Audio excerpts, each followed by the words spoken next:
کراچی کے اندر no-go area تو سنے تھے، کراچی میں نوگو ایریا تو موجود تھے، لیکن اب نوگو ایریا بن گیا ہے سندھ کے دوسرے اضلاع، جن میں گھوٹکی، شکارپور، کشمور، کندکوٹ، جیکب آباد شامل ہے۔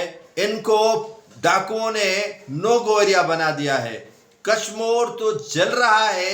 امن و امان کی صورتحال اتنی ابتر اور خراب ہو چکی ہے کہ لوگ سراپا احتجاج ہیں۔ صبح سے لے کر اب تک جو ہے وہ سندھ، بلوچستان اور پنجاب کے عقب میں یہ انڈس ہائی وے کو بند کر دیا گیا ہے۔ بند کرنے کا سبب یہ ہے کہ وہاں 2 لوگوں کو قتل کیا گیا اور انہی کے قاتلوں کی گرفتاری کے لیے جاوید ملک اور بابر ملک کو قتل کیا گیا، اور ان کے قتل کے خلاف صبح سے سڑکیں بلاک ہیں، سڑکیں بند ہیں۔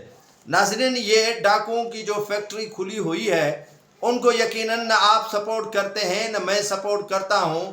ان کو سپورٹ وہ کرتے ہیں جو اقتدار پر براجمان ہیں، جن کے ہاتھوں میں سرداریاں ہیں، جن کے ہاتھوں میں وڈیریا پن ہے، جن کے ہاتھوں میں اقتدار کا مزہ ہے، وہی ان ڈاکوؤں کی پشت پناہی کر رہے ہیں۔ جتنے بھی آپریشن ہوئے وہ مکمل طور پر ناکام ہوئے۔ ایک بندہ آزاد ہوتا ہے تو 4 افراد اغوا کیے جانے لگے ہیں، اور ان دونوں نوجوانوں کو، جاوید اور بابر ملک کو، کشمور میں قتل کیا گیا، اور ان کے ورثاء کا کہنا ہے کہ پولیس کے سامنے ان کے افراد کو مارا گیا، لیکن پولیس نے ایک فائر تک ان ڈاکوؤں کے خلاف نہیں کیا۔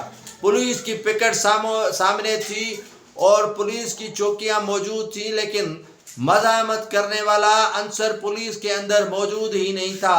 اس سے اندازہ ہوتا ہے کہ پولیس کتنی ڈاکوؤں کے ساتھ ملی ہوئی ہے، اور ان کے آپس میں کتنے جو ہے وہ مراسم اور گٹھ جوڑ ہے، جس کے بنا پر لوگ اغوا ہوتے ہیں اور قتل کیے جاتے ہیں، اور مزاحمت کرنے پر انہیں مارا جاتا ہے۔ جب تک ان کے قاتلوں کو کیفر کردار تک نہیں پہنچایا جائے گا، یہ دھرنا ان کا جاری رہے گا۔ ایسی سندھ میں صورتحال آن پہنچی ہے کہ لوگ سراپا احتجاج ہیں، اور یہاں کے ایوانوں میں بیٹھے حکمرانوں کو کسی قسم کی پرواہ موجود نہیں ہے۔